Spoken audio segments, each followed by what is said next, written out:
Naaalala ko nun, meron kaming property dati sa Cavite na tinetrespass ng tropa ko mga barkada ko Yun ang mga tanim nila dun, mangga, rambutan, marami silang tanim dun, santol, kalamansi, lahat ng pwede mo dugasin, madudugas mo dun. Pinapasok namin yun, mga poste, mataas pa dyan ng konti, siguro mga 10 feet na poste, naakyat namin yun. Tapos ang puntirya namin palagi dun, kalamansi. Alam nyo kung anong ginagawa namin sa kalamansi? Ang ginagawa namin sa kalamansi nun, kuha kami, di ba? Tayo na, lalagay namin yun sa ano. Yan, okay na to.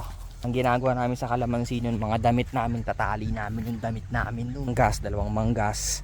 Tapos yung, ito yung neckline, tatali namin yan. Para magiging bag na siya, para magiging bag. Ito na, dito na. Kuha kami ng kalamansi dun.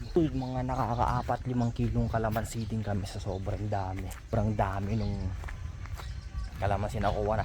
Ilang kami nun? 3-4 kami nun. Kumbaga tag-1 kilo kami nun na kalamansi na kukuha namin. Nagami sa bag namin nun. Ganun, hubad na kami nun. Puro gas-gas na kami nun. Kasi magaganda yung kalamansi dun diba? May mga tinik. Puro gas-gas na kami nun sa katawan. Pero okay lang, dami namin kalamansi. Pang ano namin yun? Syempre, di ba? Bata ka pa, wala ka pang pera. Diskarte ka talaga kaysa ano. Di kasi kami mga batang mahilig sa mga soft drinks mga ganun. Puta healthy living kami dun.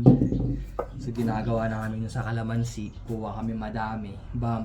Gagawin namin juice. Gagawin namin juice yung kalamansi. Gagawin namin, kuha kami ng ng kalamansi. Yung mga 3 kilong kalamansi, kuha kami. Mahirap doon yung pauwi. Kasi ang taas ng aakyatin mo Ano lang tayo, tatanggalan na lang tayo lansa. Fresh pa din.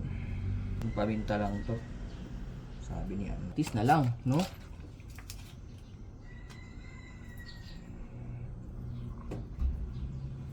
Ha? Wala yun, nasa kanila yun. Konting daya. Okay na yun. Ano yung kinikwento ko? Nakalimutan ko na. Kalamansi dati. Pag meron na, edi eto na. May mga kalamansi na kami. Tapos, pag uwi namin, akit kami sa bakod. Hinaharang na kami dun. Lalakad kami papasok sa amin. Looban kasi yung sa amin Palabas namin, bago ka makapasok dun, ang daming mga nagtitinda ng mga kung ano-ano. Mga ihaw-ihaw, ng mga siomay, merienda, mga ganun. Madami nagtitinda. Mga halo-halo. Ngayon, nakikita nila, dala namin, may mga dala-dala kami, di ba? Nakikita nila. Tinatanong nila, uy, ano yung dala nyo?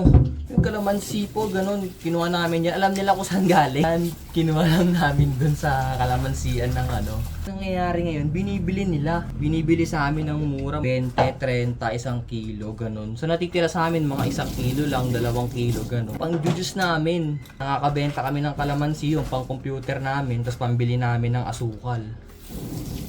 Bili kami ng asukal, lalagyan namin ng tubig, lalagay sa pitchel. Tapos yung kalamansi, pinigang kalamansi, yun, juice na yun. Yun yung diskarte namin dati nun, parang yun, every weekend kami ganun. Once a week lang kami kumukuha doon. Once a week lang no? Once a week lang. Okay na, solve na kami nun umaga yun Ito yung umaga, mga alas 10, alas 11. Wala yung may-ari doon.